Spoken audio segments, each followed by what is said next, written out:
What's up, family? It's your girl Samantha Lee, y'all. What's going on? I am on TikTok. I am on YouTube. What's up, everybody? What's going on with everyone? Let me go ahead and sit on something so that y'all can see me.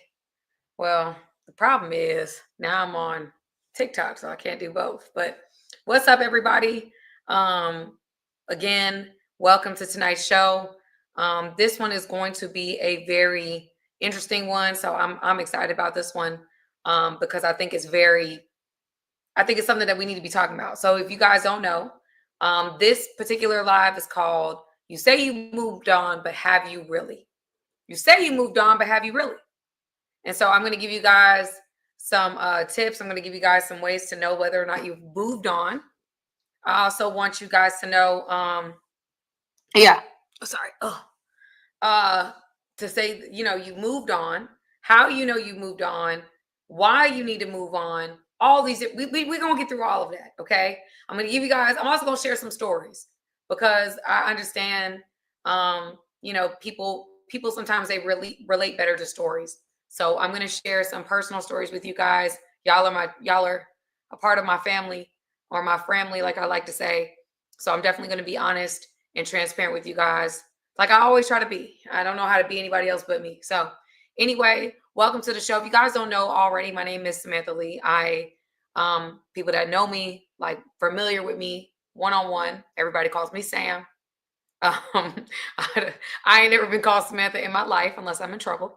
But Samantha Lee.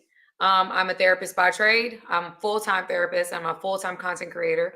So I create content for 4 different streams or 4 different apps or algorithms, whatever you want to call them. 4 different platforms I create content for. And I like to talk about relationships. I like to talk about spirituality. I like to talk about fitness. If you go on my Instagram, somebody on TikTok got me that little heart me thing. Okay. Hey, I don't know. I still need to study the TikTok algorithm. But anyway, yes. So I both. I like incorporating all different types of stuff into my content. Very, very passionate person. If you guys don't know this about me by now, I've been putting out content now for, it's going on 2 years, maybe. I think I started at the end of 2023. I was making content for real. And so things have grown really fast for me. And I thank God for that. I believe it's going to go even faster. Things are going to grow even more higher, upward, higher. We're going to go higher and higher. So that's me in a nutshell. Tonight, we are going to get straight into the topic. I know we have hot topics. The only thing that I really had to speak on to me, and y'all know I don't like getting messy or anything like that. What's up, Reggie? What's up, Ty? What's up, YouTube user? What's going on? Wolves Talk Money TV. What's up, Antoine? Demetrius, Jason. What's going on, everybody? Thank you for the lessons that you give us. Thank you. I love y'all. Thank you so much. Oh, can I heart that? Well, thank you. You guys are so sweet. They say gift lit it up. That's so cute. Thank you. So y'all, okay, that's me in a nutshell. You will see on Pam, thank you, ma'am. My moderator extraordinaire has the donut. the donate button. So if you guys want to contribute to the channel, please go ahead and do so. I really do appreciate it.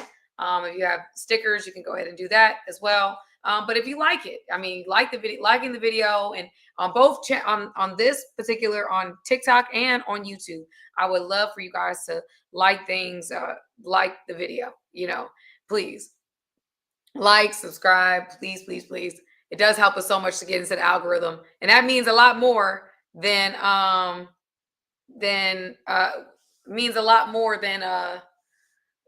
other stuff. Okay. So anyway, y'all, somebody, Reggie said we just lost cash. Thank you, Reginald. We just lost cash from Milwaukee Bucks. We just lost cash. Cash? What you mean you lost cash? I did see the. I mean, I saw the trade. I did see the trade. Y'all know I'll be watching this stuff. What did I think of? Kay, that's the one thing. That's the one hot topic I was gonna touch. I was gonna touch that. The Kanye and his girl thing. Now, listen, look, y'all. I love All Falls Down. If we're being honest, is one of my favorite records of all time. When it all falls down. Yeah, I know Middleton got. I know Reggie. I'm sorry. It's probably a sad day for Bucks Nation if you are a Bucks fan. For Middleton to be traded. I hate that for y'all. I hate that for him too. But yeah, so yeah, here's the thing. All Falls Down, one of my favorites. When it all falls down, he says some of the deepest lines on that daggone thing. Okay, so I like that song. Okay, and so what bothers me though at this point in time is how he's conducting himself. It really is. And here's the thing. You know, it's not even how he's conducting himself. I don't know what's going on here. What they're trying to do. I don't have nothing against Kanye. I don't know Kanye. I don't know anything about him. But to me personally, the way I look at it, if I love my girl, I'm gonna look at it like I love my man. If I got a man and my man is out here and y'all know I'm possessive. I already said this. I've told you guys already this a million times. I'm a possessive woman. Always have been, always will be. I just am. I can't believe I say this so openly, but it is what it is. Somebody gonna know. But anyway, it's besides the point. So I am possessive. I am. You know, I'm good at giving people space, but what's mine is mine. I don't like to share. It's never been my thing. I don't share anything. And so with that being said, okay, I'm not going to be out here like over here. YouTube user, I saw that. Thank you, YouTube user. Thank you so much. I saw that on the Cash App. Thank you, YouTube user. But it said Reginald something. I thought it was another Reginald. But to me, it's like, no, I'm not going to be out here like I'm not even going to be talking to my friends about my man like that. Like, I'm just not going to do that. You know, young Sam or younger Sam probably would have, but I don't trust you. You can't trust people. You can't trust different spirits. You don't know if people really genuinely want what's best for you or not. So you got to be protective over your person. Okay. Because you don't know what's out here and what people are on. Right? Because not everybody that you think wants the best for you wants the best for you. Not even your own family may want the best for you. Okay. So you have to make decisions for yourself and you have to protect certain things because you really don't know. You really have no idea what people are really on. Right. So I look at it problematic for me as a woman, and women were possessive, right? But men are territorial. So for me, when you can take your girl out naked all the time and let the world see her in that way, it's giving pimp and prostitute. It's not giving what it needs to be giving. It's not giving you respect her. It's not giving that you honor and cherish her. If I'm with a man, I don't think there's going to be a man that I'm going to be with that's going to parade me naked. Like, that's just, he might not even like me posting fitness pictures. If we're being real, I'm keeping it 100. Like, there might be a man that I'm with. Like, I'm sure next man probably is probably gonna be like, no, I don't like that. Your body's not gonna be seen by anybody. I get that, and I understand that. You know why? Because I understand that's how men are. That's how men are wired, right? That's part of their makeup. Okay. So for a man to literally put his girl on the red carpet naked, I don't know what kind of statement you're trying to make. I don't know what kind of statement. I don't know what type of statement you're trying to make. I really don't. I don't really understand the mentality behind I'm going to make sure the world sees her naked, because it's not giving you respect her. It's not giving that you see her in any way, shape, or form like a wife. You were telling your actual wife to put on clothes, and now you're parading this woman around with no clothes. I don't understand what's happening. But yeah, it's not giving what it needs to be given. I'm just saying. I don't know. And if it's a man that's with me and he wants me to walk around naked, I'm sorry. It's just not gonna happen. No. No. I'm sorry. I like, yeah, you said somebody said it's like he did it to make her the biggest Google search and be known. I don't really know. Is that what happened? So because she went on the red carpet naked, she's the biggest what's it called? The biggest Google search? Is that what happened? That's really sad. Cuz that's really terrible. I know he did it for his own promotion, but like if you my man like and you're using me for clickbait or to be on somebody's to be on TMZ or something of that nature, like it's like no. That's crazy. Somebody just wrote on the thing they said he started posting how she was the most searched person that day on Google. That's disgusting. And listen, nothing personal to him, but I ladies, we really have to see through the smoke. If he wasn't doing this with his wife, why do you think he's doing it with you? I mean, he literally was telling his wife to put clothes on. So if he's doing this to you, I don't think he sees you as a wife. That's just how I look at it. I just don't. I think he looks at you like you're, I don't know. That's just me. I'm just looking at it like that. I would not feel respected, honored, cherished, none of that. And my daddy and my stepdad would probably yoke me up so quick, it'd be crazy. My daddy and my stepdaddy would get me up out of there. I don't care what kind of money he was on. My daddy and my stepdaddy would have me out of there in pronto. And I said in pronto. Look. And I wish somebody would have my daughter out here looking like that. I wish they would have my baby looking like that. I promise you. What if somebody was doing his daughter like that? What if somebody was parading North around like that? You think he would like that? Absolutely not. He would be on a rampage pronto. He would be trying to find who this man is and where he's at. So why would you do somebody else's daughter like that? You don't want nobody doing none of you have 2 daughters. Would you want any of your daughters to be treated in that manner? Absolutely not. So you shouldn't be doing this young lady who I don't know who she is. I don't know where she comes from. I have no real dog in the fight when it comes to her. But you wouldn't do that. You wouldn't want anyone to do that to your daughters, and you're doing it to somebody else's daughters. You reap what you sow in this life. That's law. I'm just saying.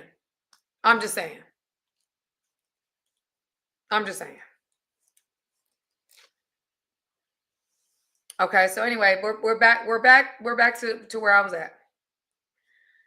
Well, Jennifer, I heard somebody said the poor girl married him too. I don't know what the background of the relationship is. I really don't know. It's too much. Kay, why do you know all this stuff? I can't. I'm not. I can't. Kay got all the tea right now. I'm only going to stop at the Kanye thing because that's related to my message in general, just about women and respecting ourselves and things of that nature. I don't know the background of the relationship. He could be treating her like a queen privately. I don't know. All I know is that particular behavior, I just feel like if you wouldn't want your daughter to be done in that manner, you should not be doing somebody else's daughter in that manner. That's how I look at it. Because I know for sure I wouldn't want nobody to do my daughter in that way. No. I would be finding you.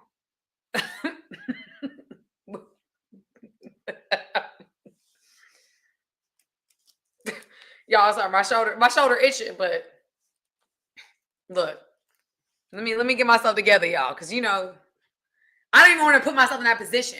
I don't even want to put myself in that mindset. Because Sam fights. She does fight. She does. Look, I'm coming for you. Like my daughter. Oh no. My only. Oh no. No.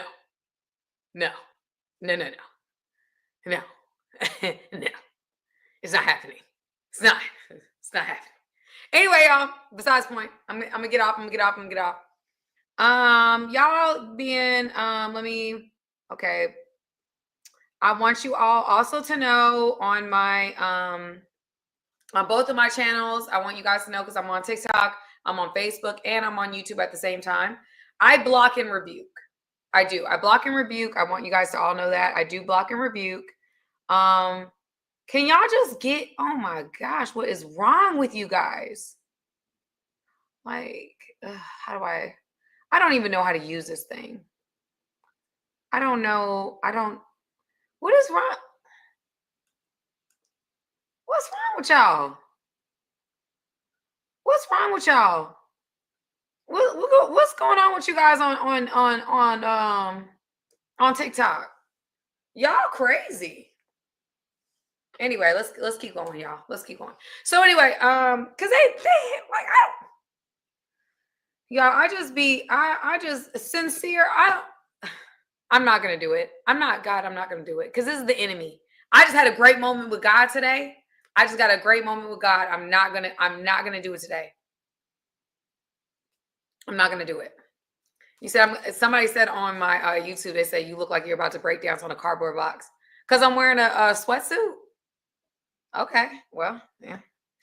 Anywho, back to what we were saying. So we're gonna get into the meat of the message today, which is how you say you moved on. You say you moved on, but have you really? And so what I'm going to do is I'm going to ask you guys questions. You said my Adidas. Okay. All right. Okay. Your Adidas, my Adidas, we Adidas.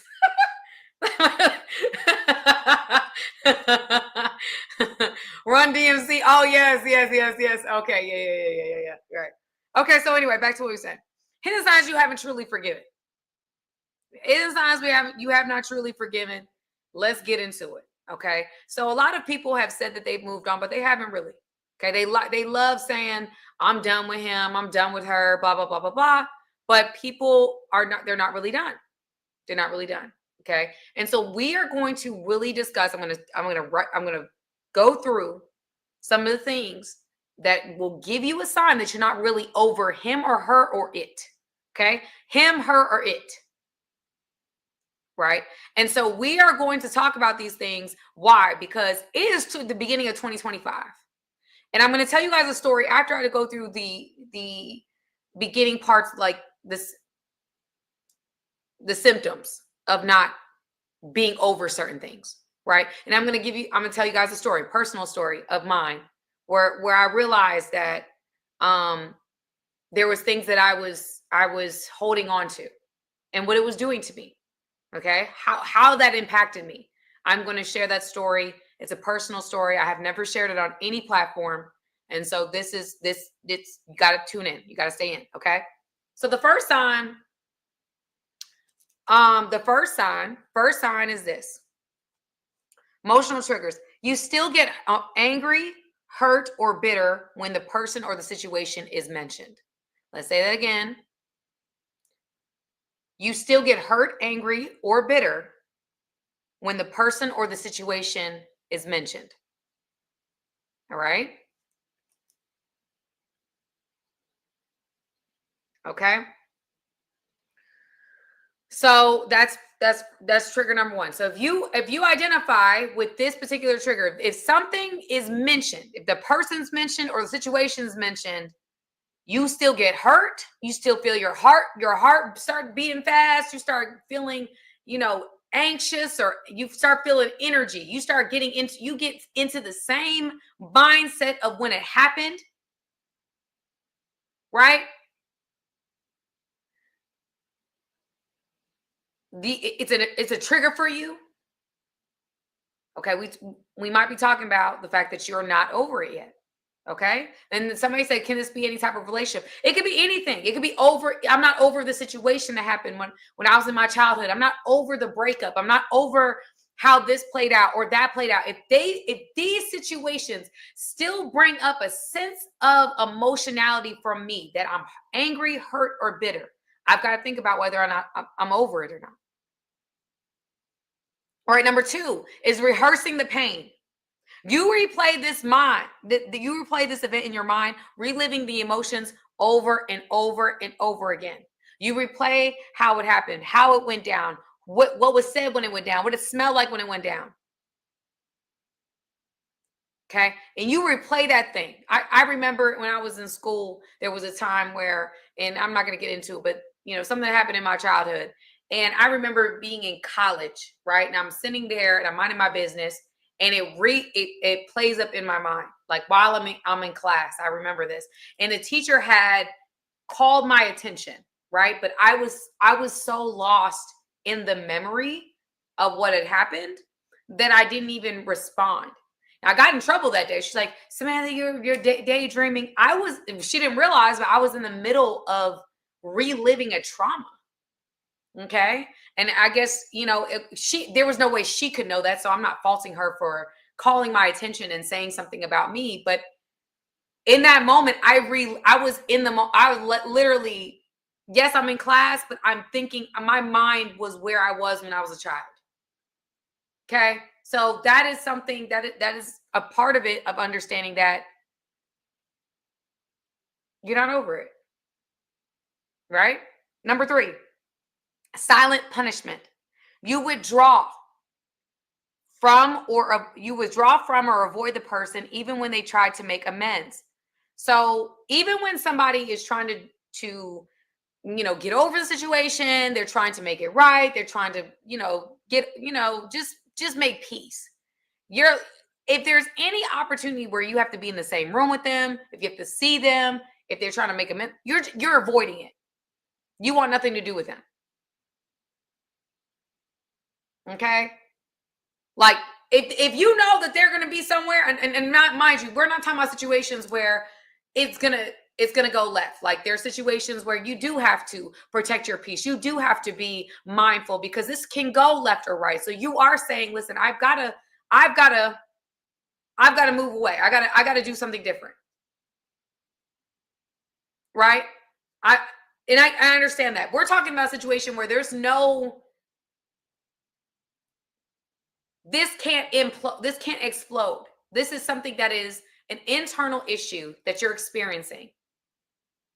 This person isn't posing a threat. They're not volatile. It's not going to turn into anything. You're just completely avoiding the situation. It might be a sign that you're not over it. Number 4, secret desire for revenge. You may not act on it, but deep down inside, you want them to suffer for the things that they did to you. I'm going to say that again. You may not act on it. You may not actually try to gain revenge or enact your vindication. But deep down inside, you want them to suffer or experience what they put you through. Y'all, there was a song that I listened to one time. I don't know, have y'all ever heard this song by Toni Braxton? And she said it was like a song for her mom. Like she wrote it for her mother, but it was like it was her mother's like heartbreak song. Oh my goodness, I gotta find the song by the end of tonight's live. But those lyrics is crazy. Those lyrics is crazy. Okay, but and the song, she's like, what is it? Oh my gosh, I gotta find it. I can't move on without finding it. Let me find it. It's hold on, Toni Braxton. What's the song? Oh, man, it's like.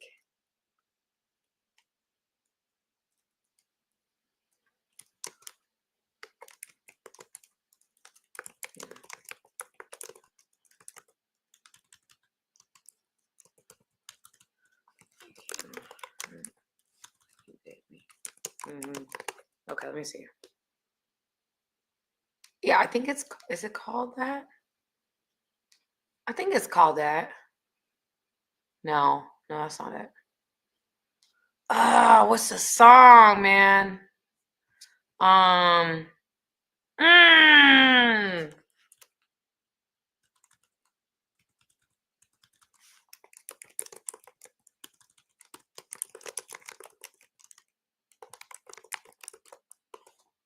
Okay, let me see if I find it. y'all, I cannot find it. It's gonna drive me crazy.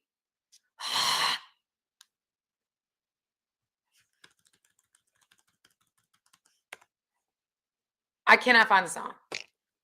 Somebody tell me the song about Toni Braxton is gonna drive me crazy. It's gonna drive me crazy. It's not Unbreak My Heart. It's not that song. It's not, I know Unbreak My Heart. It's a song that she did not like put out. It wasn't a release as a singles on her album. It's like she says, I want you to hurt. She basically said, I want you to hurt.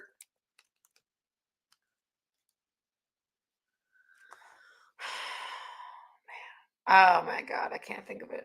I can't think of a song. Oh, it's gonna drive me crazy, y'all. It's a Heartbreak song. But that Heartbreak song. Revenge. It's like a revenge song, really. It's a revenge song.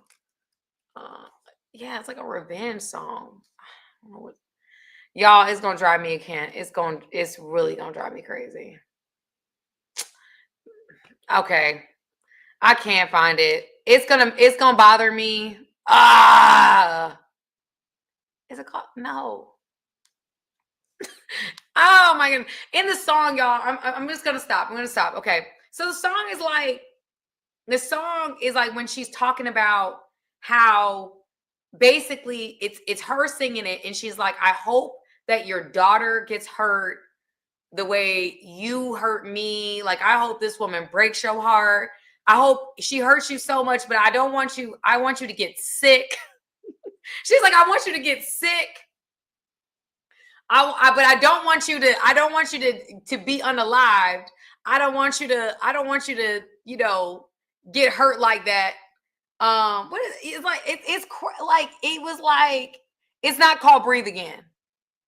It's like it's not called Breathe Again. I know what Breathe Again. Breathe again. Breathe again. No, that's not it. Oh, that's it. K got it. K got it. K got it. It's I Wish. Yes, K. K got it. Oh my K. You and me are on the same wavelength, sis. We on the same wavelength. Oh, that's it. Okay, y'all. Let me tell y'all. Let me read these lyrics to you. Okay? It says, I hope. She's like, I wish she'd break your heart like you did to me. I hope you're unhappy. And I hope she gives you a disease so that you will see, but not enough to make you DIE, but only to make you cry like you did me. I pray your new baby is a boy. Please don't have a girl, because you'll give that woman the world. And I hope she spends all your money. I hope she makes you pay, but not enough that you can't survive, but only to make you cry like you did me. She said, oh baby, I can't wait. I can hardly wait to see your face. Oh baby, that heartbreak is going to be the case. She says, I hope she creeps on you with somebody who's 22. I swear I'm going to be laughing at you every day. I wish she'd break your heart like you did me. I hope you're unhappy. And I pray she brings you to your knees so you'll come back to me. I really don't want to see you DIE, but only to make you cry like you did me. Okay? Somebody said that's deep and bitter. I'm telling you. Y'all, this is Toni Braxton. I wish. If y'all listen, I remember listening to that song. I said, oh, she's a mad. Toni is not playing. Toni said, I want you to get sick. I want you to cheat on somebody who's 22 and she break your heart.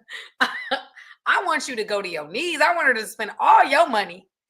I want you to suffer and then crawl back to me on your knees. I'm like, whoa. Whoa, Toni. Hold on. Whoa there. Let's get some therapy first. But anyway, if you have a secret desire for revenge, that's the whole point. Secret desire. Somebody said you have she going faux jugular in that song 100%. She is going bananas. Okay, but again, brings me back to the point. Okay, point is secret desire for revenge. She over here wishing sickness, brokenness, heartbreak on this man because she is not over it. Okay. I'm telling y'all that song, y'all listen, I Wish by Toni Braxton. That song that's a different level. That's a different level, family. That's a different level. Let's get into the next thing. So the fifth thing is a lack of peace. You say you're forgiven, but you still feel uneasy or heavy whenever you think about it. So there's a lack of peace when you think about the situation that you're in. You're never really at. Now, mind you, y'all, the enemy is always trying to steal, kill, and destroy. He's always trying to find a reason to take away our peace. But there are times where we can know we're not over something because no matter how far removed we are from the situation, we still don't have peace about it. And peace will show up in different ways. I'm going to tell you guys a story on the other side of these symptomology these symptoms, because I want you guys to know what it really looks like. All right. But lack of peace, right? Where you have anxiety about it. You can't sleep. You think about it. It just sets you all over the edge. Like you're always on edge. You can't be happy in any situation for a very long period of time. You find situations and you're able to walk away from it and be, for the minute, for like 60 seconds, you might be okay. But for the rest of that time period, you're not okay. Okay. And that means there's a lack of peace. There's a lack of peace. Okay. Number 6, comparing and resenting. You can't stand seeing that person thrive or be happy, especially if they haven't apologized. Like you over here still mad about the apology. She never says sorry, or he never says sorry. Oh, but ma'am, but sir, it's been 10 years.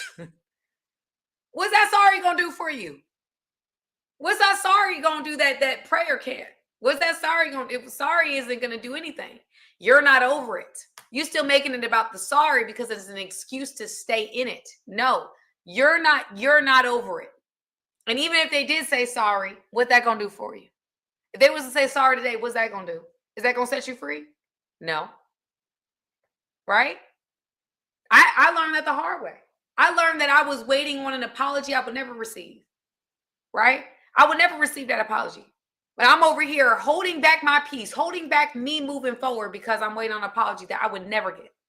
I would never get. Never. Right? And some of you guys are waiting for a moment that will never happen. And y'all, life is moving fast. We only have so much time. We only have so much time. Time is of the essence. Ain't nobody worth another minute of your time. Ain't nobody worth another millisecond of your time. Yes, I said never. Because some of y'all are waiting on an apology y'all will never get.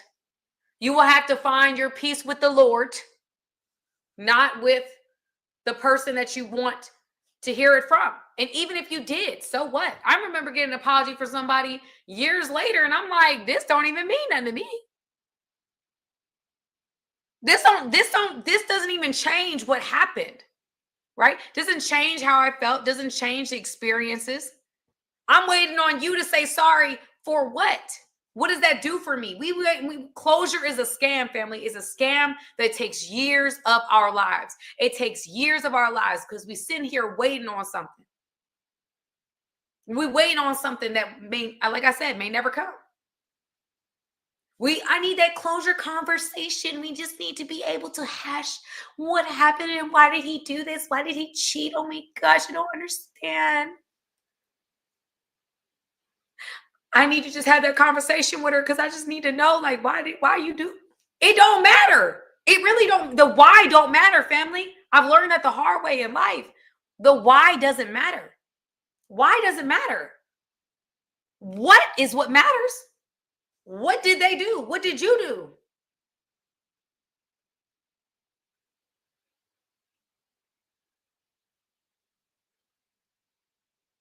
What did you do?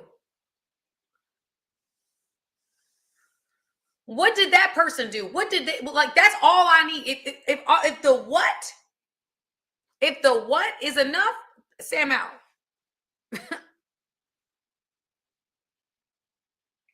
I don't. Hey, listen. Let's give you guys an example. I'm gonna use a guy on here, James. Your girl calls you up, says, yeah, I cheated on you with 50 guys. I didn't say 15, I said 50. I cheated on you. I pulled a Tiger Woods on you.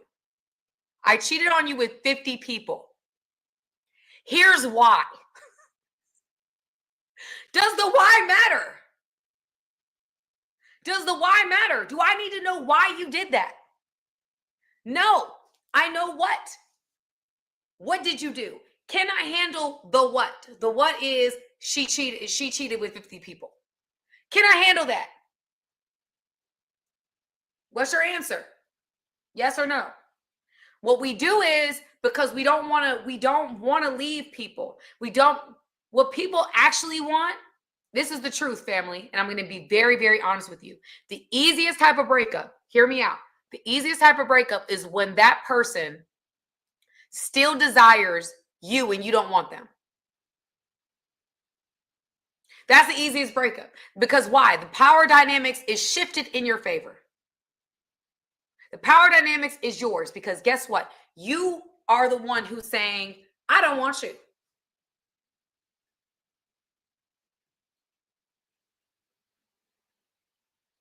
And so what people do in these dynamics is get their power back.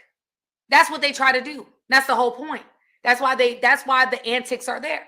Because listen, you done took the rug from underneath you took the rug from underneath my feet. So I'm gonna take the rug from underneath your feet. And so all it is trying to get my power back because you took it away. Like, I like feeling like I'm in power. We all feel like we like being in power. But unfortunately, in some situations, we're not. And that's where we have to make peace with that. But what happens is, a lot of times, is that somebody leaves us and it hurts. It hurts when somebody leaves, right? It hurts when somebody doesn't want us no more. It hurts when we want them and they don't want us, right? That's just reality. That's just the truth. However, listen to me clear, right? What we try to do then is somehow find a way to get the upper hand. And what is that? The upper hand is, I want them to want me and I don't want them back. How do I find a way to get this person that left me, that pulled the rug from underneath my feet? Now my mind is, how do I get my power back? I need vindication. I need it right now.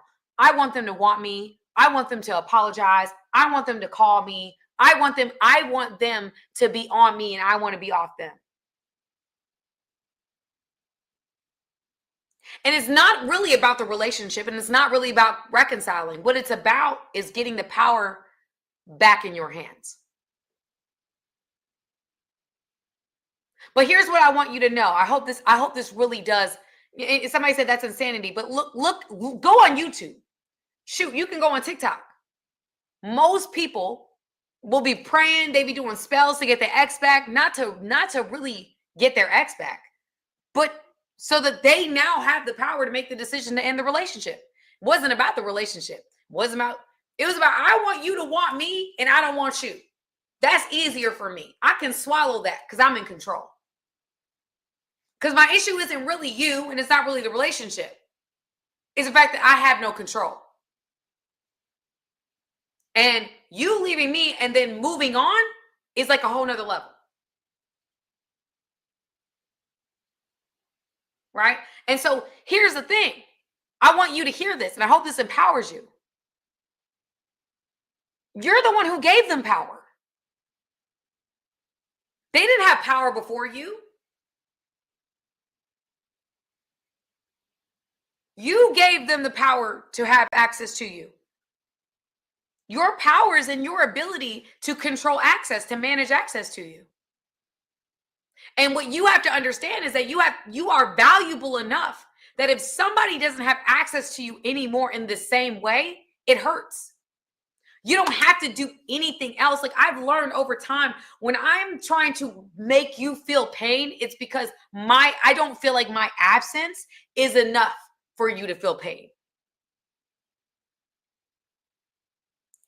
I don't feel like me just leaving is enough. I have to exert pain because or do something else because It's almost like a child who's having a tantrum. I'm not just going to let you just be able to leave this or walk away and move on with somebody else and you just okay. No, no. I'm going to do something.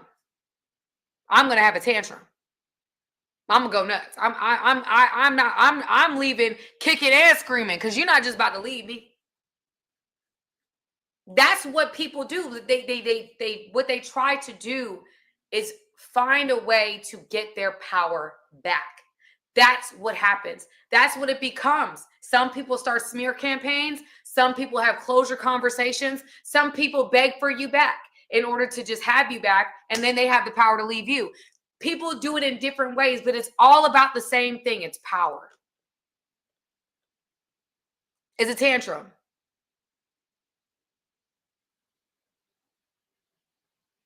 Because when a child doesn't feel like they have power, what do? They throw tantrums. That's what 2, 3-year-olds, because they don't have the language, they don't have the verbs, they don't have the words to express themselves the right way.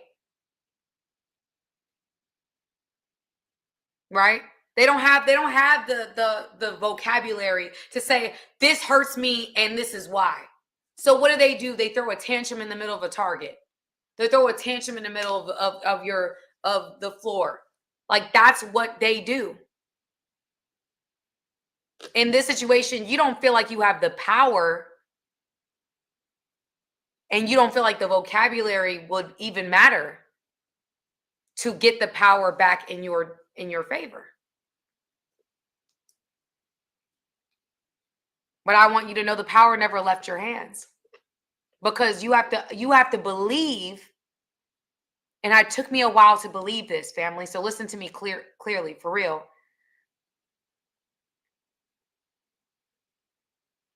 It took me a really long time for me to understand that my access to me was valuable enough that if I denied access, it would hurt. Like, I don't need to do anything to hurt you.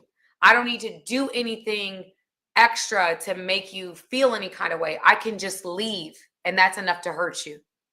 Because what I brought to the table and what I feel like I bring to the table is valuable enough that if I no longer give you access, you'll feel it.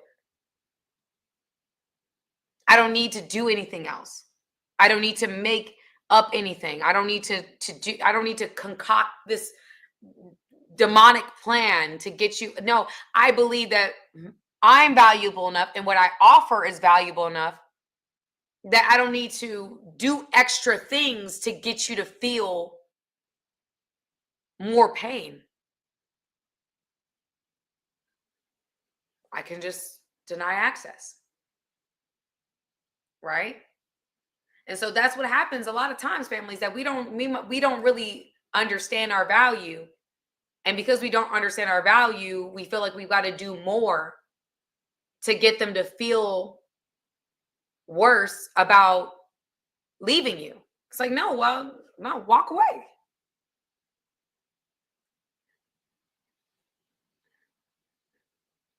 That's fine. Go. Somebody can put a Tic Tac hat on me. Cool. That's dope. Thank you. But to me, it's like, I don't need at this point in time for me to do anything else to make you feel the loss. Because I do feel like I bring value. And even though there's a lot of different types of women out there in the world, I believe that there's only one Sam. And that's what you have to believe about you, because there's only one Raymond, there's only one Pam, there's only one Jabari, there's only one Antonio, there's only one Universal Diamond, there's only one Christopher, there's only one Marcus Edmonds, there's only one Chelsea, there's only one Aaron, there's only one Official Euro, there's only one of you, you're one of one, baby, you one of one. God only created one. There's only one version of you that exists. And if you believe like I believe That's enough for somebody. That's enough for somebody to eventually feel pain, even if it's not right away. There's only one Trayshawn. There's only one Harry. There's only one Trav. There's only one A. There's only one. There's only one. You're one of one. And so for me, where I'm at in my life is that I'm not going to do all this.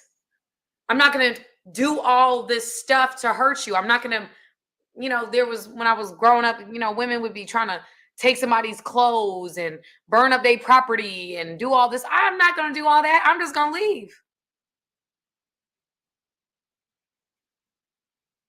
I'm just going to deny access.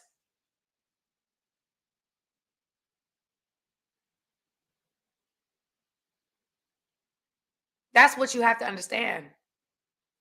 You're valuable. You don't have to do all the antics. And a lot of times when we do the antics, it's an indication of how you feel about yourself. That's the truth.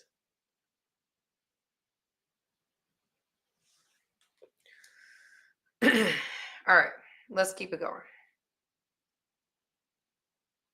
So number 6 is comparing and resenting. Okay, we said that. Struggle with trust and vulnerability. You carry the hurt into other relationships, guarding yourself from being hurt again. So what ends up happening, this is the last step to know that you are not over it, is when somebody put a hat on stuff. They put a hat and a mustache on me on TikTok. That's really cool. But you struggle, you don't somebody did it again. But anyway, you struggle with wanting to A1. Okay, I'll answer that. A1 matrix is interesting. Is loving your secret crush from a distance weird? It's not weird. I think a lot of people love their secret crush from a distance. I think a lot of people do that.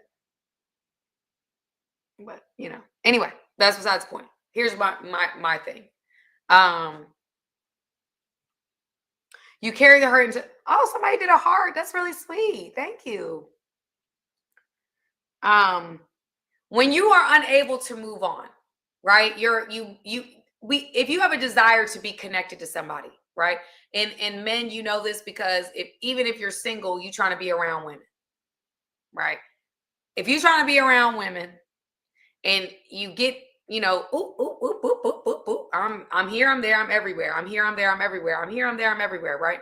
And at some point, superficial is never and will never be sustainable, right? Superficial will never be sustainable. What does that mean? That means that I can bop and dop and do whatever I'm doing, but at some point I'm going to want something deeper. At some point, there's going to be a need that's deeper than what I'm finding in these streets, right? Because there's only a certain pedigree that allows you to be in the streets and be with them at the same time, right? So you dealing with a certain level.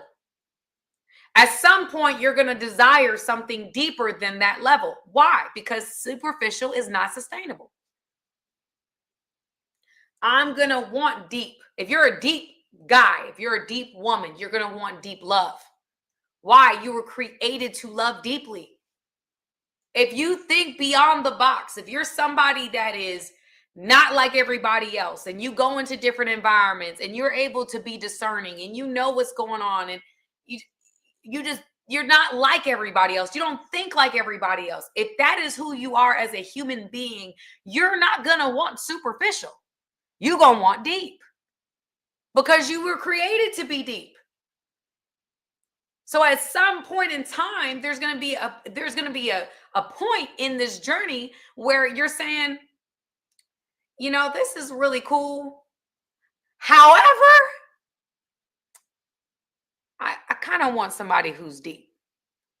I kind of want something more than just something that looks good on Monday, Tuesday, Wednesday, Thursday, Friday, Saturday, and Sunday, and back on Monday.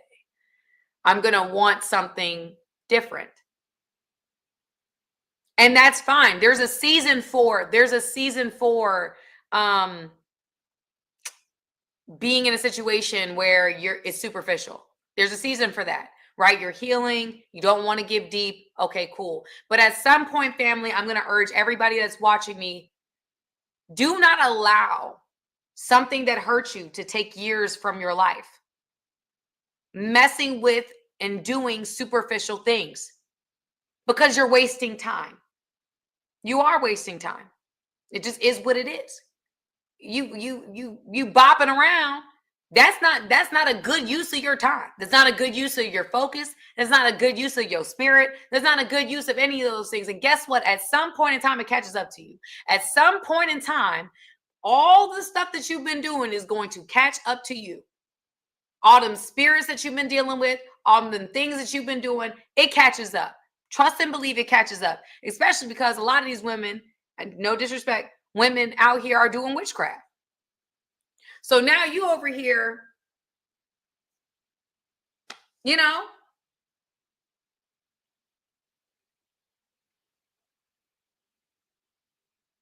trying to figure it out.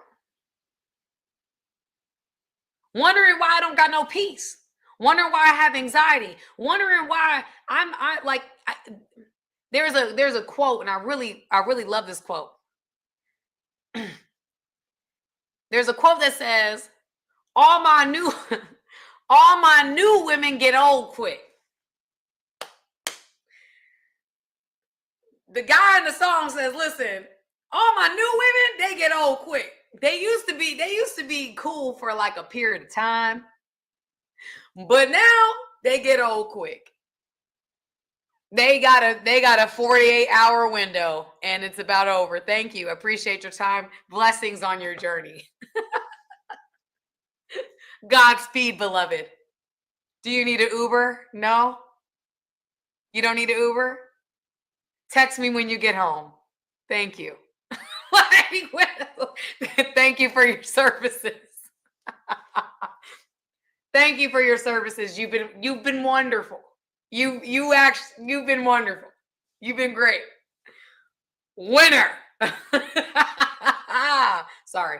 I have to joke. I have to make a joke here. I have to do it again. I'm sorry. Blessings on your journey. Blessings on your journey. Sorry, y'all. I'm sorry. I have to joke. I got to joke. But anyway, my whole point is this. At some point, you're going to get back to, y'all, it's 1:11 on the live. What is happening, y'all? Anyway. The guy said, all my new women get old quick.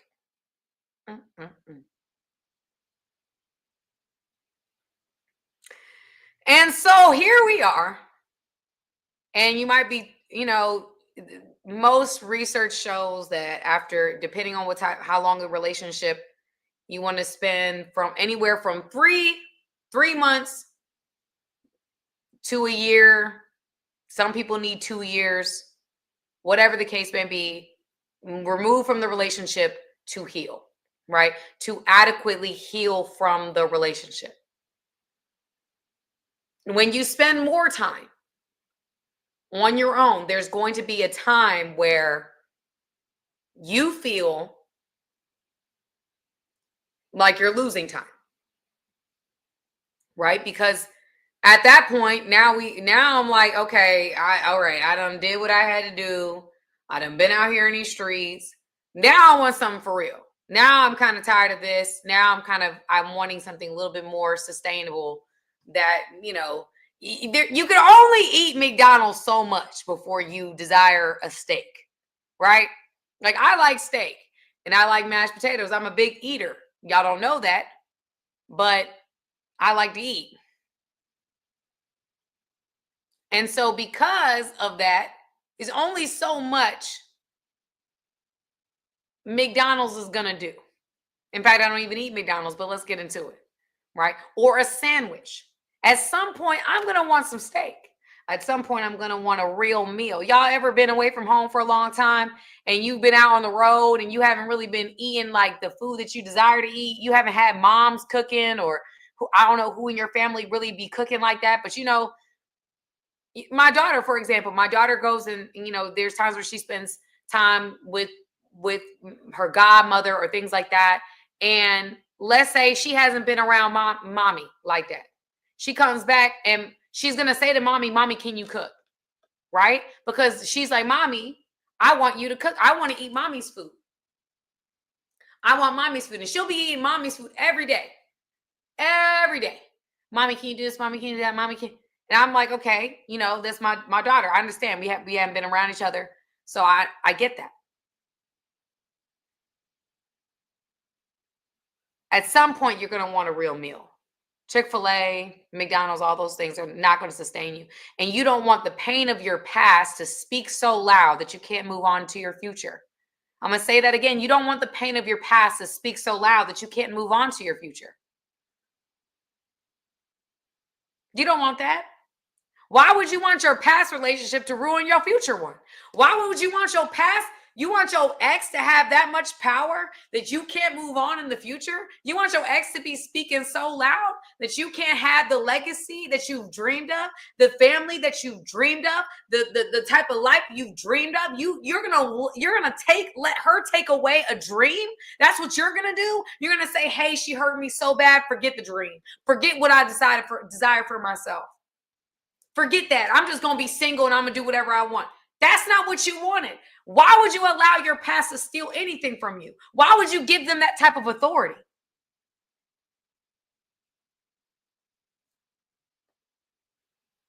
Why? Do not allow your past to have any type of power over your future. Don't let your past have more of a say than it's already had. Do not. Do not allow your past to have that much authority. And some of y'all been over, I'm going to be single because my last relationship was just, how long ago was your last relationship? 3 years. I've been single for 3 years. I'm still mad. I'm still hurt. Still not moving on. Still not giving the woman I want. Because let's be real, y'all, men and women, y'all already know who y'all want in the next relationship. You already have had your eyes on somebody that you already know you want. I'm just not going to pursue it because this last relationship, it really hurt me. Why would you allow that to stop you? No, absolutely not. I rebuke and bind that over you. No, absolutely not. Absolutely not. No. You don't get to determine my future. You've had enough with my past. I'm starting a new thing. Bible says, forget the old things. Do not dwell on the past. See, I'm doing a new thing. Do you not perceive it? I'm making a way in the wilderness. I'm making streams in the desert. What does that mean? I'm making a way in the wilderness. You know, wildernesses don't have ways. Do you realize that? When the Bible says I'm making a way in the wilderness, he's saying, listen, I'm making a way in impossible places. But if you're so stuck on the past, you won't even see what I'm doing. You won't even be able to see it because you're so stuck on what's already happened. You're so hurt. You're letting your pain just cloud your future. No, absolutely not. No, absolutely not. This day, when we're watching right now, is the last day you will allow your past to determine your future. This day, right now, as we speak, you will not allow your past to determine your future.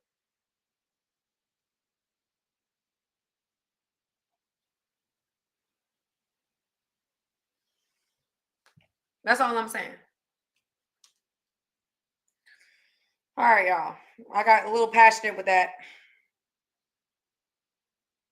And then here's some things right here. It says why your healing is blocked and how to finally let go. So we've talked about how you know that you're still dealing with certain past things, right? You're still dealing with issues of the past and things like that. How do you let go? Talked about letting go, talked about the importance of letting go. And so I'm going to give you guys some tips. I'm going to tell you guys a story because I think that even though I have way more notes here, I'm going to tell you guys a story and I'm going to express to you what happened when I realized I hadn't let go. So let's get into it. So your healing is blocked behind how to finally let go. Why you are stuck. Here's why you're stuck. Here's why you're stuck. You're waiting on an apology that may never come. Number one, you are waiting on an apology that may never come. Do not allow anybody to have that much power over your future that you're waiting on something from them to be able to move forward. No. Family, you know how many people, I'm just going to keep it real. Do you know how many people woke up this morning in one place and woke up in another place? Or went to sleep in another place this evening? Do you know how many people woke up this morning, went to work, and thought they were coming home tonight, and they didn't because a car accident happened, because something happened with their health, because something occurred on their job? There's so many people that wish they had another moment, and you're wasting moments dwelling on the past. You don't know how much time you have. The healthiest people can have heart attacks. You have no much time. You do not understand how much time you have, and you're going to waste it dwelling on the past. Why? You don't know how long you have. You don't know. You don't know if you can lose your job tomorrow. You don't know what can happen in this world today. Do you not watch the news? I don't watch the news, but do you not watch the news or be aware of the news? Things are changing every day. Why would I allow somebody from my past to determine my future? The next thing is you've tied your healing to the other person's actions. You've tied your healing to the other person's actions. That's a no-go. We're not doing it. You've tied your healing to someone else's actions. You are responsible for your healing. You don't tie that to nobody else. You determine when you heal. You're in charge of you. It's not, oh, I didn't heal because blah, blah, blah, or I don't heal because of blah, blah, blah. No, that's on you. You do.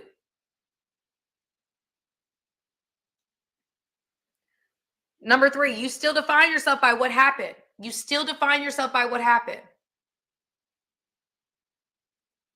Family, and this is going to play into the story. A lot of the reason why in the story that I'm going to tell you guys is that I hadn't forgiven myself. There was a lot of things that I hadn't forgiven myself for that put me in the place that I'm going to express in the story I'm going to share. Right? There was things I wish I could have, it was just like, again, I'm going to tell you guys a story from when I was like in my late 20s, or not my late 20s, excuse me, my early to mid 20s, before I went to therapy for the first time. Right. And I was struggling. Like I couldn't sleep. I had anxiety. I had this persistent fear of death. I didn't know why I was so afraid of death. Like I didn't even want to close my eyes because I'm feeling like I'm not going to wake up. Like I don't know what that was. I just was just so afraid. And it drove me to get with a therapist. So I got in front of a therapist and we started to talk. And one of the things that was wrong was that I actually not forgiven myself for a number of things that had happened in my early 20s.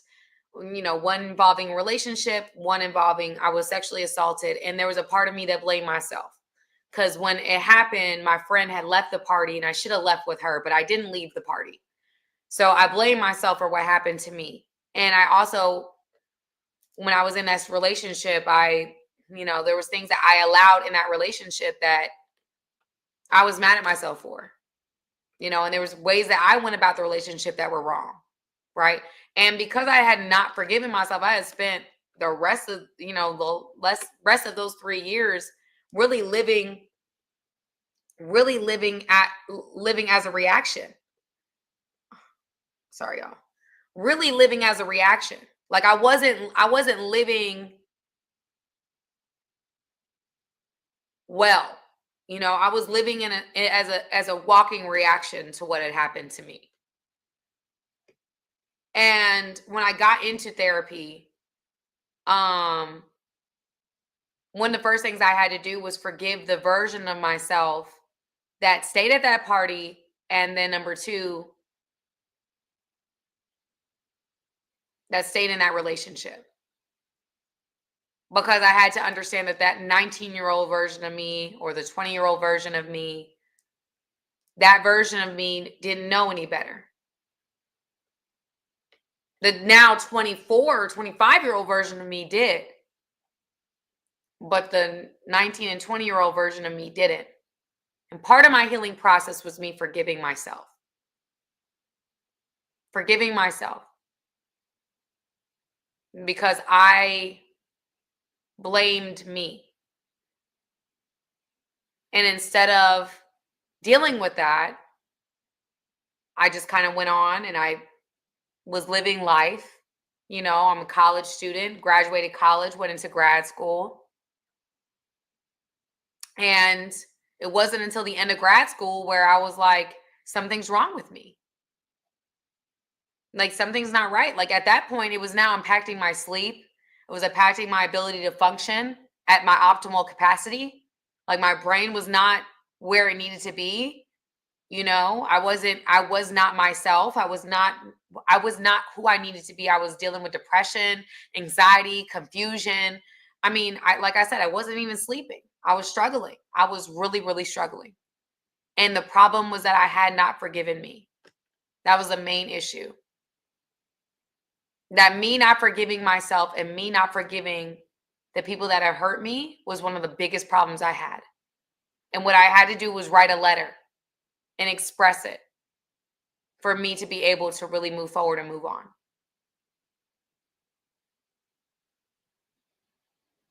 And so I say that story because I think a lot of people don't understand. People don't understand how painful lack of forgiveness, not only for yourself or like to yourself or to others, but to you. Like, I didn't forgive me. It took me years to forgive me. It took me years to realize how much not forgiving me had done to me. And that God was setting me free, that God had already forgiven me. He had already set me free. That it wasn't, I didn't need to do anything else. That I was upset with me.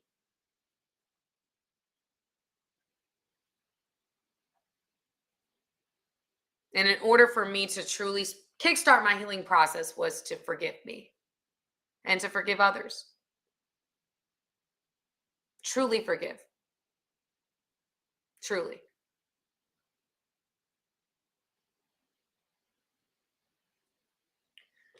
So,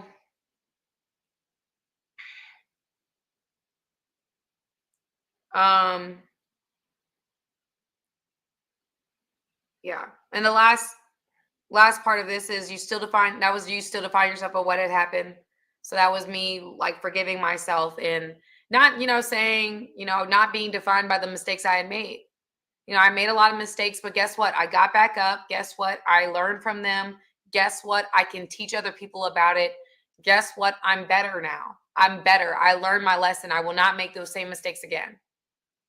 Like, a lot of people, they live in like, I'm never forgiving myself. And how can you redeem the past by not becoming better?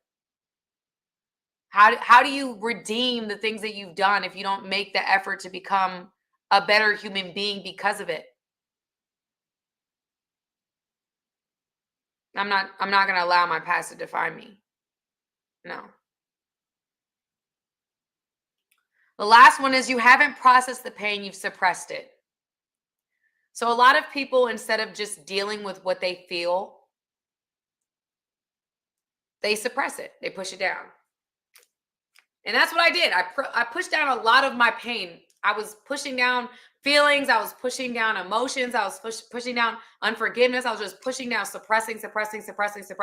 Guess what? At some point, it erupts. At some point, you can only press it down so much before you don't have nowhere else to push it. You have nowhere else to place the emotions that you've been trying to hide for so long. You've been trying to conduct yourself in ways that make sense to you. You've been trying to do what everybody else has been doing and how they process pain and breakups and all this other stuff by being out here in these streets, by being up under other women. You realize that it really don't help you at all. You realize it just distracts you. It doesn't really help you. Because instead of actually dealing with the pain, you've made it worse. Taking the long road. And we're still here. We're still going through it. Some people they've suppressed, and that's how they've taught themselves to deal with pain. And they just kind of suppress. And that they don't know how to, they've never felt safe enough to process their emotions. They've never felt safe enough to say like what they really feel.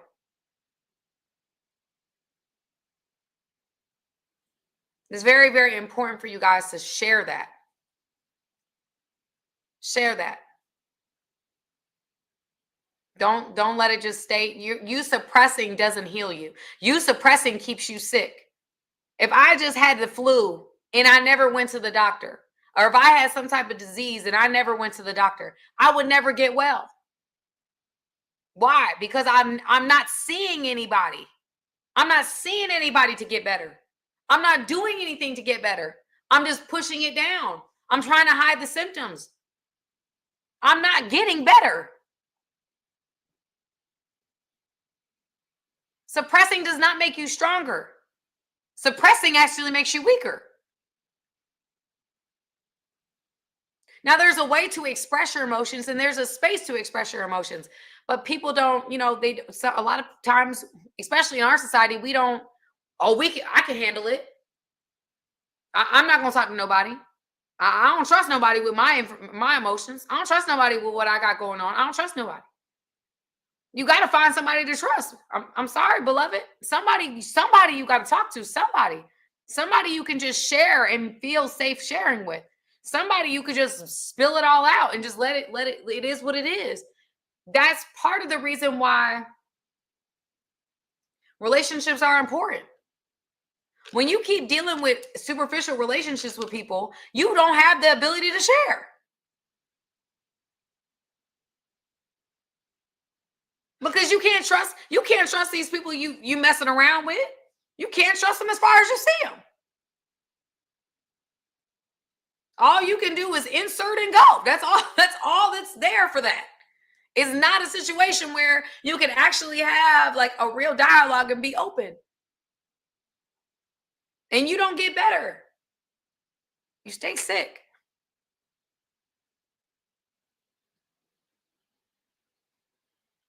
And so I hope that the men that are listening to me and the women that are listening to me, suppressing and being a big bad wolf, being a big bad wolf don't blow nobody's house down. It don't blow nobody's house down. It only destroys your house from the inside out. It's like you setting a fire on the inside of your house and you expecting it not to burn up.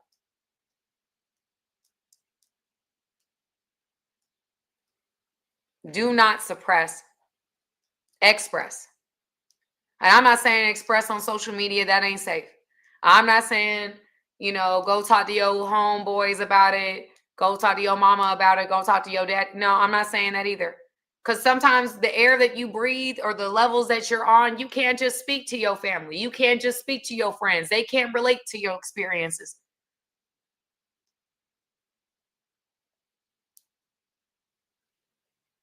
Get you somebody that you can, a friend that's expressed they have mental health issues, or a friend that that they see a therapist. Talk to their therapist. That's how I found my therapist. My homegirl was seeing a therapist. We actually fell out afterwards. But the whole point of me, I guess, kicking it with her was to get to her therapist. Because I knew it was working for her and I knew she trusted that person. And that person worked for me. And mind you, I was a therapist who needed a therapist.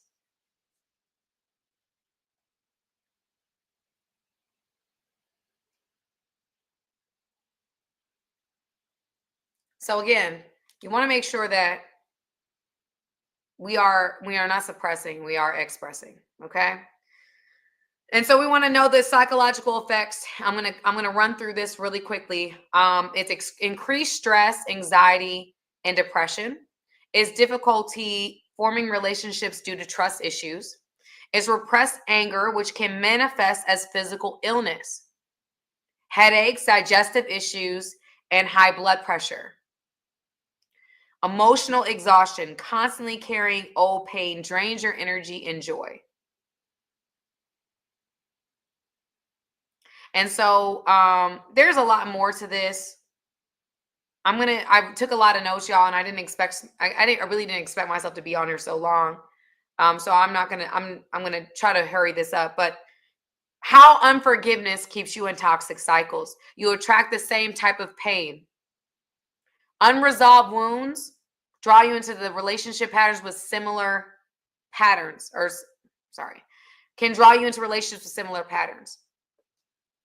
So if I don't deal with my pain, I will attract the same spirit with different faces. I'm going to repel the spirit. I'm going to push away the spirit that's different and keep the spirit that is familiar. And that familiar spirits will hurt you to begin with. But the one that I think actually got something for me that, you know what, gives me hope in women or gives me hope in men, I'm going to push her away. But the women that I'm familiar with or the men that I'm familiar with, I'm going to keep taking them because I'm familiar with them. That's a familiar spirit. I'm comfortable there. That's where I like to be. But that's actually the worst thing for you.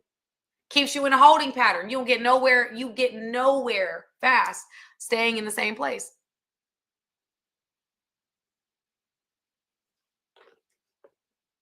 So attracting the same pain, same spirit, different face.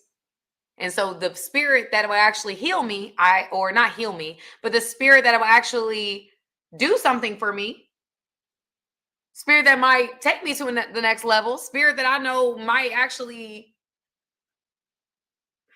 I don't know how to upgrade me on some level. I don't know how else to describe what I'm saying. I'm pushing away. But the one that I always attract, the same type of energy, I keep bringing.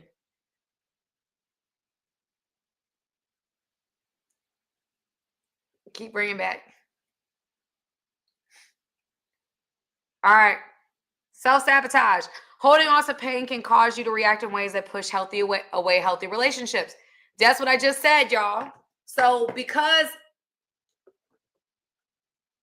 I don't feel like I'm healed. I don't feel like I'm doing what I need to be doing. I push away healthy. Push away what's good for me. Push it away. Push it away.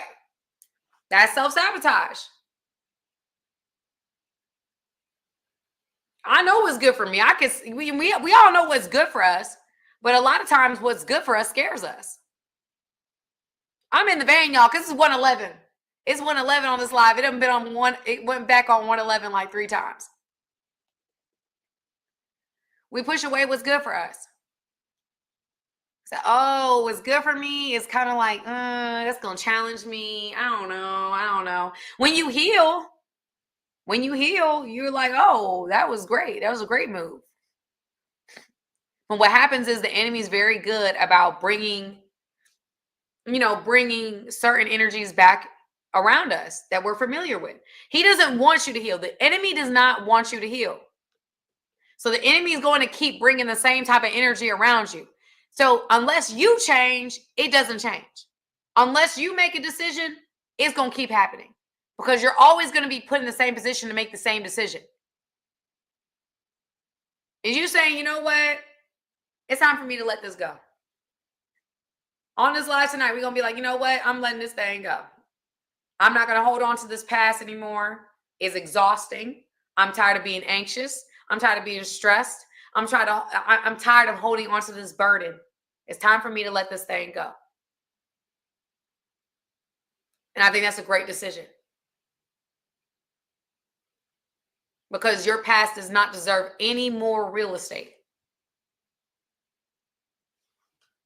It just doesn't. So, I lost my place here.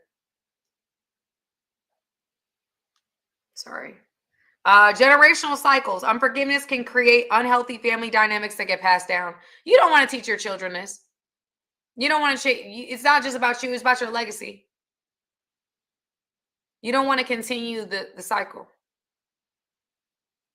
You don't want to continue the cycle of unforgiveness, not healing, sweeping under the rug, suppressing. We don't want to continue that. We know where that goes. Some of us can see that in our own families, where people that struggle with addiction, people that don't know how to get out of their own way. You know, we see that. We don't want to teach that. We want to teach freedom. We want to teach forgiveness. We want to move forward. We don't want to stay stuck. We don't want to teach stuck. We want to teach propelling forward. It's time to get out of our own way. Last but not least, and this is a very important one, and I'm going to land here because this is where we need to go, is spiritual stagnation. When you refuse to let go, you limit what God can do in your life. A lot of you guys might be feeling isolated. A lot of you guys might be feeling like God doesn't hear you. In the Bible, it says that I think Pastor Mike Todd actually has a series called Forgiveness. It's called FU University, but he talks about how the same measure that you give to somebody else to forgive is the same measure God gives to you. So if you choose to not forgive, that's the same measure God gives to you. And the biggest thing that part of the prayer, if you guys know the Lord's Prayer, is this: Heavenly Father, hallowed be thy name, thy kingdom come, thy will be done on earth as it is in heaven. Give us this day our daily bread and forgive us our trespasses as we forgive those who trespass against us. The reason why that's important is because our connection with God is through forgiveness. If Jesus didn't die on that cross, we would not have a connection with God. And so a lot of you guys might not be feeling like you can communicate with God, or you can have that. You're just not feeling God's presence. You're just not feeling him. And that's because you have decided to hold on to something. And God's like, if you're holding that onto them, I'm holding against you what you've done. So until you let go of what you got going on, I'm not letting go of what I got going on with you. And y'all, there are people that hurt me, that have hurt me deeply. But I've decided, my prayer every night is, God, help me to forgive them, because I do not want to be disconnected from you. Like, what they did isn't right. What they did to me wasn't right. How they did me wasn't cool. However, nothing is worth me being disconnected from you. Nothing. There is nothing that is worth me being disconnected from my Creator. Nothing.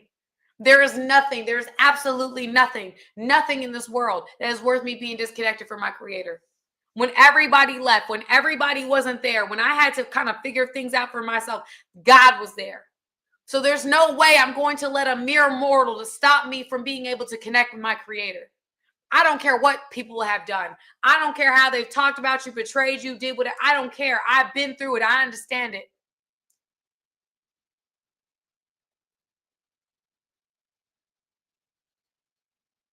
But there is nothing, absolutely nothing, that will stop me from connecting with my Creator. Nothing.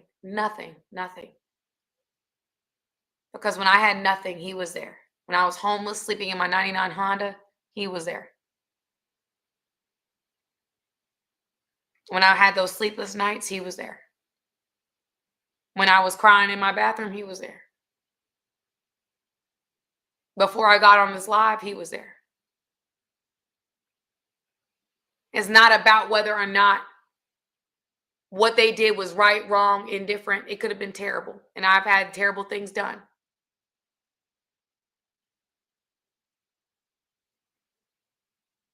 But God, I'm not going to allow anybody or anything to get in the way of my relationship with my Creator. That's a decision I've made, and it's a decision I stand on.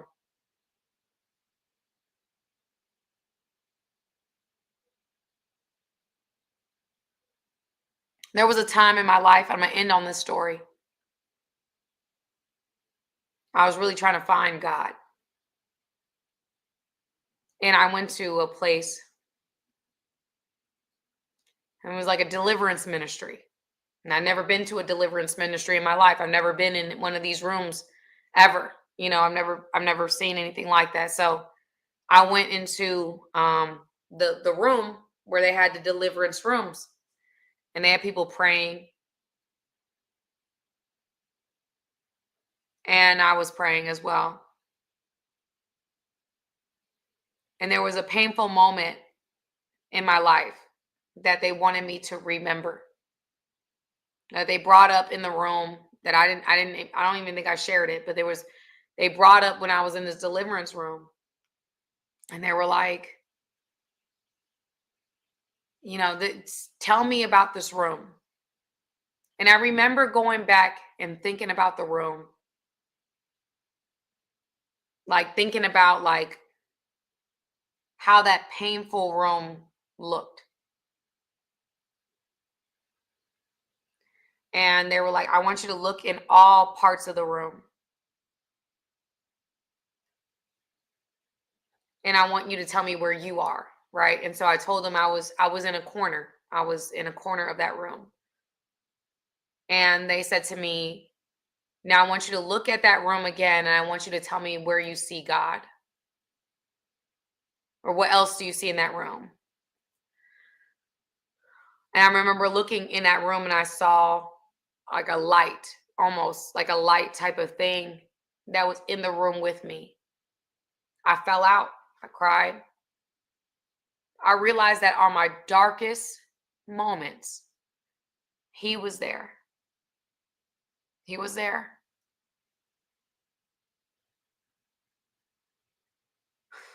He was there.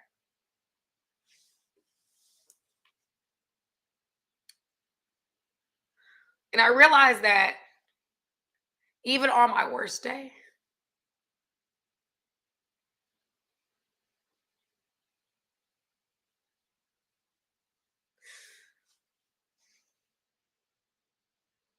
he was there.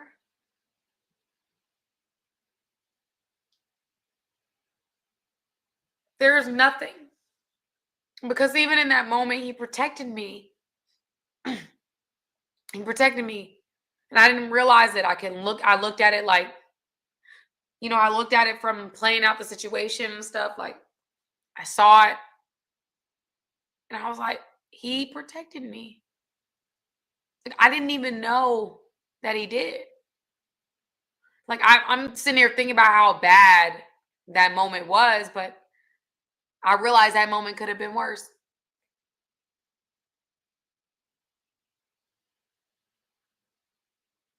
That moment could have been worse. So I say all of that to say this, family. That I don't want you, as you're watching this live, I don't know where you guys are. I don't know what you're doing. I want this live to encourage you that if you feel that you see yourself in any part of this live, we've gone through symptoms, we've gone through, why you should let go, why people don't let go, and what letting go psychologically does to you. And then I've ended the live telling you why you should let go. I've ended the live telling you that the last and most important thing was the lack of connection with my creator, or the lack of connection with your creator. Because that's what unforgiveness does. That's what unforgiveness does. It separates you from your creator.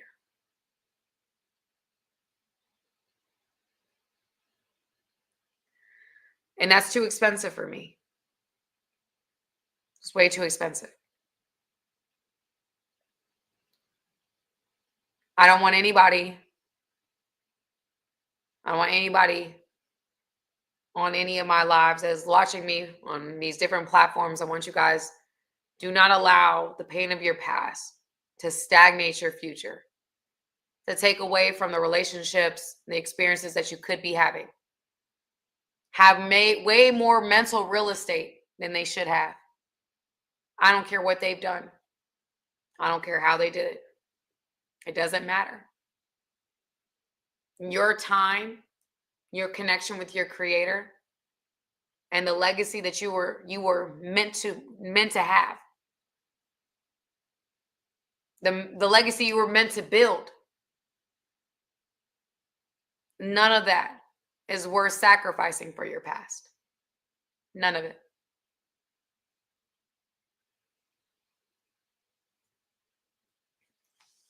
And that's the lie. That's it. That's it.